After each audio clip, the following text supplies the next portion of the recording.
আসসালামু আলাইকুম। Sabina healthy and tasty food কিচেনে সকলকে স্বাগত জানাই। এখন শীতকাল, তাই এই ভাপা পিঠের রেসিপিটি নিয়ে এসেছি। এই রেসিপিটি বানানোর জন্য এখানে আমি শুকনো চালের গুঁড়ো নিয়ে নিয়েছি, আর বেশ খানিকটা চালের গুঁড়ো নিয়েছি। এতে মোটামুটি 10-12টা পিঠে হয়ে যাবে। আর দিচ্ছি সামান্য লবণ, এবং লবণটা আমি ভালো করে দেখুন মিশিয়ে নিচ্ছি। আপনারা এটা হাতে করেও মিশিয়ে নিতে পারেন। আর এরপর আমি সামান্য গরম জল নিয়েছি। যে জলটা আমি এখানে ব্যবহার করব, যে পানিটা, সেটা কিন্তু গরম হতে হবে। খুব ফুটন্ত গরম নয়, সামান্য গরম হতে হবে। আর এইভাবে আমি আস্তে আস্তে পানি দেবো, আর আর এই যে আটাগুলো আছে সেগুলো আমি মাখতে শুরু করব। চালের আটা নিয়েছি আমি এখানে, চালের গুঁড়ো, শুকনো চালের গুঁড়ো নিয়েছি। এইভাবে দেখুন আস্তে আস্তে আমি পানি দেবো আর এটা মেখে নেবো। এটা কিন্তু পাতলা ব্যাটার হবে না, তাই আমার এই ভিডিওটা অবশ্যই দেখবেন এবং ঠিক এই রকমভাবেই আপনারা চালের আটাটাকে ভেজাবেন। আর হাতে করে এইভাবে মিশ্রণটা মাখিয়ে নিতে হবে। দেখুন আমি কীরকমভাবে করছি। খুব সহজ পদ্ধতিতে কম উপকরণে আমি এটা দেখাচ্ছি। দেখুন এইভাবে আমি মেখে নিয়েছি। এরপর আমি এটাকে সাইডে রেখে দিচ্ছি।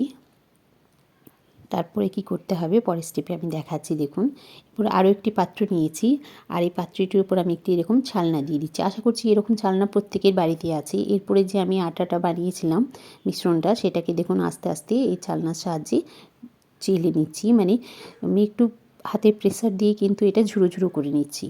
এইভাবেই কিন্তু এই পিঠেটা বানাতে হয়, আর খুব সহজেই হয়ে যাবে, কোনো ঝামেলা হবে না। আপনারা যে কোনো চালনা নিতে পারেন। দেখুন এইভাবে ঝুরো করে নিয়েছি আমি সমস্ত মিশ্রণটা। এবার একটা অন্য পাত্রে রেখে দিয়েছি, আর এরকম বাটিতে আমি ওগুলো নিয়ে নিয়েছি। আর একটা পাত্রে আমি জল ফুটতে দিয়েছিলাম, পানি, তার উপর আমি একটা সুতির কাপড় ভিজিয়ে সেটা বেঁধে নিলাম।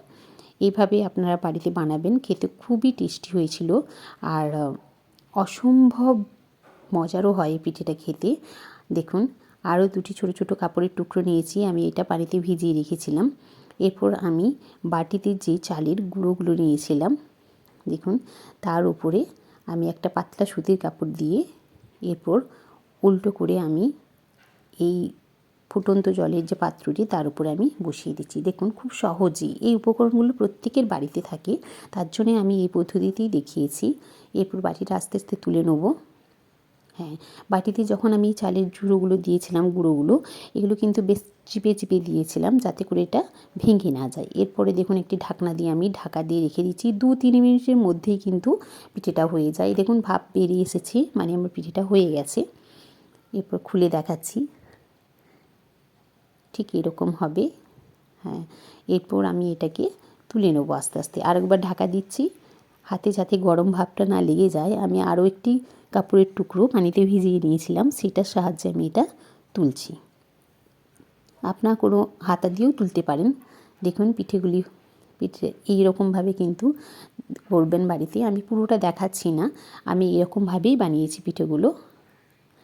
দেখুন এইভাবে আমি অনেকগুলো পিঠে বানিয়ে নিয়েছি, এবং কত স্পঞ্জি হয়েছে আপনাদের আমি ভেঙে দেখাচ্ছি। দেখুন দেখতে কত ভালো হয়েছে আর কত নরম হয়েছে। এরপর আমি এটি খেজুর গুড় আর দুধ দিয়ে সার্ভ করেছি। এর উপরে সামান্য খেজুর গুড় দিচ্ছি 2 চামচ। আমরা বাড়িতে এরকমভাবেই খেয়ে থাকি, খেতে খুব ভালো হয়। আর এটি শীতকালীন একটা পিঠে, তাই শীতকালে আপনারা অবশ্যই বানাবেন এটা। আমার এই ভিডিওটা দেখে অবশ্যই বানানোর চেষ্টা করবেন, এবং আমার রেসিপিটা কীরকম লেগেছে আপনারা কমেন্ট বক্সে আমাকে কমেন্ট করে জানাবেন। আমি একটু টেস্ট করে দেখছি কীরকম হয়েছে। অসম্ভব টেস্টি হয়েছে, খুবই খেতে ভালো হয়েছে। আর দর্শক বন্ধুদের কাছে আমার অনুরোধ রইল, যারা এখনও আমার চ্যানেলটি সাবস্ক্রাইব করেনি তারা অবশ্যই চ্যানেলটি সাবস্ক্রাইব করবেন, এবং আমার রেসিপিটি দেখার জন্য অসংখ্য ধন্যবাদ।